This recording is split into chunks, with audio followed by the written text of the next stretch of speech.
Management है, managing director है doctor path labs के। हम बात भी कर रहे थे सुबह से ही मंचंदा जी से। चलिए बात करते हैं।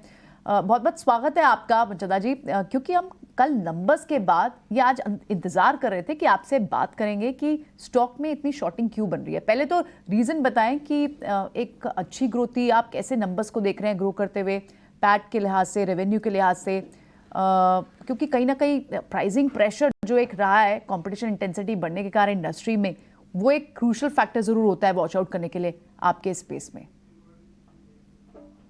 तो गुड मॉर्निंग। आई थिंक सबसे पहले तो मैं कहना चाहूंगा कि ये हमारा पहला क्वार्टर है जिसमें कोविड और नॉन कोविड को मिला के हमें एक अच्छी ग्रोथ देखने को मिल रही है, क्योंकि पिछले 5-6 क्वार्टर में तो कोविड बेस में होता था तो काफी दिक्कत होती थी। तो हमने अब ये कोविड और नॉन कोविड को स्प्लिट करने से वो अब नहीं हम डिस्कस करते हैं उसको, अब एक ही नंबर हम डिस्कस कर रहे हैं और उस पर हमें ग्रोथ लिख रही है। एक ये बड़ा पॉजिटिव सरप्राइज है और सीक्वेंशियली भी ग्रोथ अच्छी है और हमारे मार्जिन्स भी इस क्वार्टर में compare to earlier years are better. तो जो आई थिंक हमें जो पॉजिटिव लग रहा है रिजल्ट्स में, एक वैल्यू ग्रोथ है, मार्जिन ग्रोथ अच्छी है, हमारा जो स्वस्थ फिट है, जो प्रिवेंटिव हेल्थ चेकअप का है, उसका कंट्रीब्यूशन और बढ़ गया है। तो ओवरऑल, और हमने ये भी देखा है कि जो हमारी स्ट्रॉन्ग मार्केट्स है उसमें भी अच्छी ग्रोथ आ रही है। तो ओवरऑल वी हैव हमें हमें सेटिस्फेक्शन है रिजल्ट से जो इस क्वार्टर में आए हैं।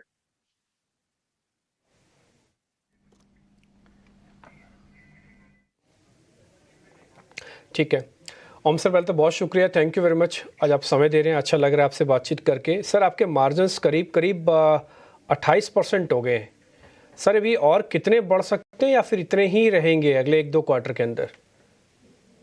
तो ये एक एक्चुअली पॉजिटिव सरप्राइज है, इनफैक्ट हम भी इतना एक्सपेक्ट नहीं कर रहे थे। तो जो हमको जो लगता है कि हमारा प्री कोविड के टाइम का जो मार्जिन है 25-26% का, वो हमें लगता है कि सस्टेनेबल है।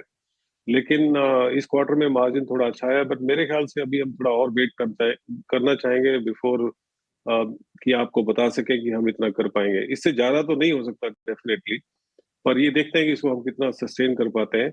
लेकिन हमारी उम्मीद है कि हम जो प्री कोविड लेवल पे जो मार्जिन करते थे उतना बिजनेस में स्टेबिलिटी आनी चाहिए।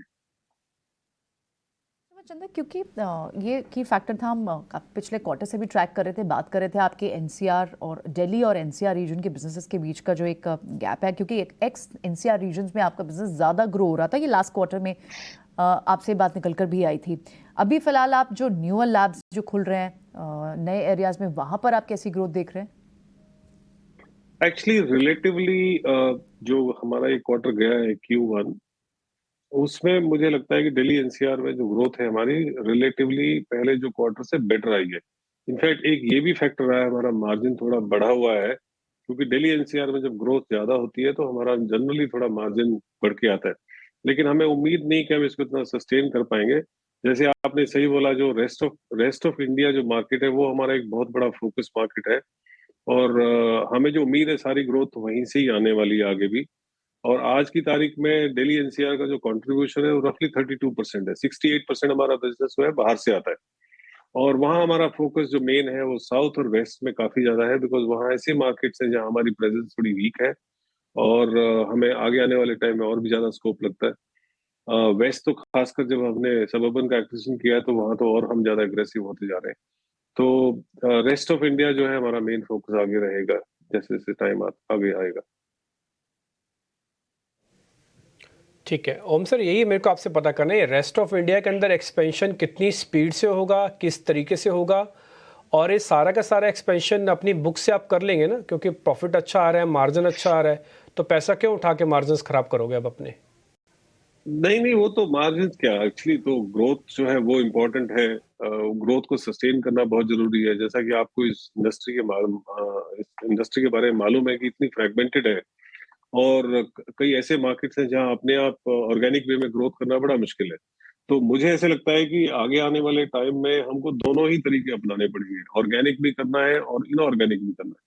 और इनऑर्गेनिक में तो एक एक्विजिशन का फॉर्मेट है जहां हमको कैश चाहिए चाहिए और हम उसमें इन्वेस्ट करेंगे, बिकॉज जो मेन जो लॉन्ग टर्म फोकस है, हम इतना क्वार्टर बाय क्वार्टर नहीं देखते जितना हम 3 to 5 ईयर का प्लान देखते हैं।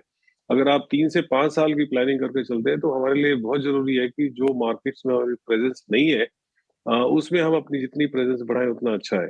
तो उसके लिए हमें बहुत ऑर्गेनिक एंड इनऑर्गेनिक दोनों ही करना पड़ेगा। तो हो सकता है शॉर्ट टर्म में अगर कोई दिक्कत है तो ठीक है, लेकिन हम कैश उसको यूटिलाइज करेंगे ग्रोथ के लिए। वो हमारा मेन फोकस है आगे के लिए। मंजना जी, बहुत बहुत शुक्रिया आज समय देने के लिए और नंबर्स पर बात करने के लिए। एक अच्छा सेट ऑफ नंबर क्वार्टर रहा है ये, लेकिन आज थोड़ी शॉर्टिंग हो रही है, स्टॉक में 3-3.5% नीचे है। बहुत बहुत शुक्रिया आज समय देने के लिए। Wish you luck for future quarters.